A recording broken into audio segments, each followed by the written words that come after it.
European ministers are in Washington for urgent discussions about the fate of Greenland, while US President Donald Trump continues his push to acquire the territory somehow. Denmark's Foreign Minister will meet Secretary of State Marco Rubio and the Vice President Vance following a visit by Germany's Foreign Minister with Mr Rubio earlier in the week. Deutsche Welle correspondent Stephen Beardsley joins us now from Berlin. Stephen, g'day. So what's expected from the meetings today? Hi, Joe. That's right. We're looking at a meeting between the Danish and Greenlandic foreign ministers and Marco Rubio and Vance. Now, from the European side, that is from the Danes, from the Greenlandic foreign minister, we can expect the same kind of message that we saw from the German foreign minister, which is that it's up to Denmark and it's up to Greenland to decide what happens with the territory. I think the question going forward is going to be what is coming from the American side. In this case, we know that this was supposed to be a meeting with Marco Rubio on the foreign minister level. However, Vance asked to join that meeting, and then basically he's now hosting it. So that is the wild card in this. Rubio seen as a bit more amenable to European concerns. When the German foreign minister Johann Vadeful met with him earlier this week, he came away reassured, was his message once he was done with that meeting. Vance, of course, brings that hard line, that more Trump bombast into this meeting. And then there's the question of whether there's going to be a press availability and whether that could also be a liability on the European side. Another issue to look at from the European side, is this going to be a short meeting? Will there be room for more constructive dialogue? For example, about bringing NATO in. What is the NATO role in perhaps reinforcing their presence on the territory of Greenland, or perhaps from member nations such as the UK, France, Denmark itself? What can they do to bulk up their Arctic contributions? These are conversations that have been going on in the background over the past few weeks. Will they come out in this meeting, or will this be a rather short meeting? And what's at stake for Europe in these discussions? Well, when you look at the past year, you could say that this is a relationship that's already eroded in real time from a European perspective. You look at the U.S. tariffs that have been implemented over the past year. You look at the derogatory remarks made towards Europe in many cases from the White House. And you look at this recent national security strategy that came out. You probably remember this from a few months ago, in which it concluded that Europe faced civilizational erasure if it didn't do something to change its migration policies.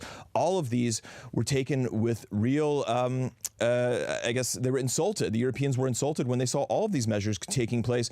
What's happening right now with Greenland is another level. It's seen as something that's explosive because it could cause the disintegration of NATO. That's a real concern for Europe for several reasons, but also at a time when you have a rearmed Russia, that's a real concern. Also, Europe needs to see if it still has sway with the U.S. when it comes to global matters. Right now, there's the issue of Iran and the protests going on there and what the U.S. is planning to do, if anything, in regards to that. Right now, many in Europe feel like the continent is an observer. And so is there a way out of this situation that doesn't damage the relationship between the US and Europe?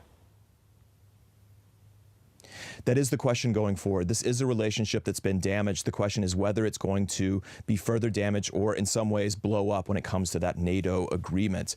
I talked last week with Greenland's Minister for Mining, Naya Nathanielsen. I think she gives us a good idea of what's possible, but what needs to happen on a framework side.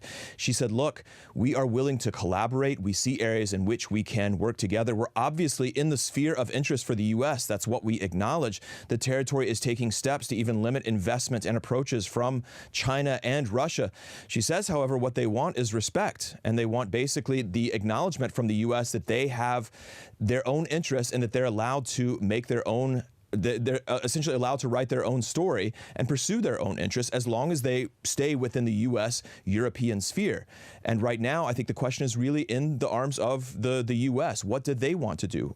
Does this need to be a power play, or is this going to be done in collaboration with Greenland and Denmark? And that's where we are right now. And so did she indicate to you that there is no way known that the people of Greenland would agree somehow to be bought by the US? Like if the US was to, there was some suggestion that they were going to offer $100,000 a resident, I think it was. Right. Even if the US did go down that path, was she saying to you, this minister from Greenland, that there's no way that the people of Greenland will agree to something like that?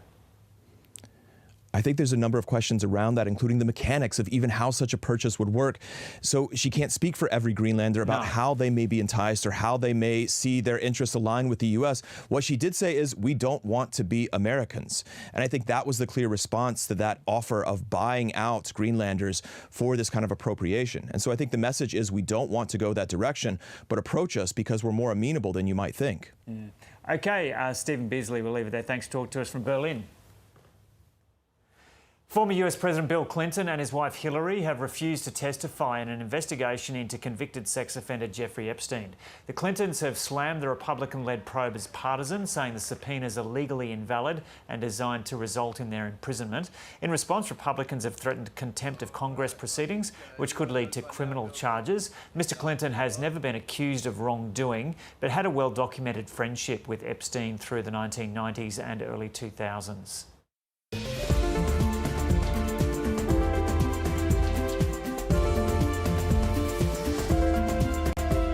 Taking a look at the satellite image, ex-cyclone Koji is bringing scattered showers to central and eastern Queensland, while an unstable air mass is causing storms over WA's north.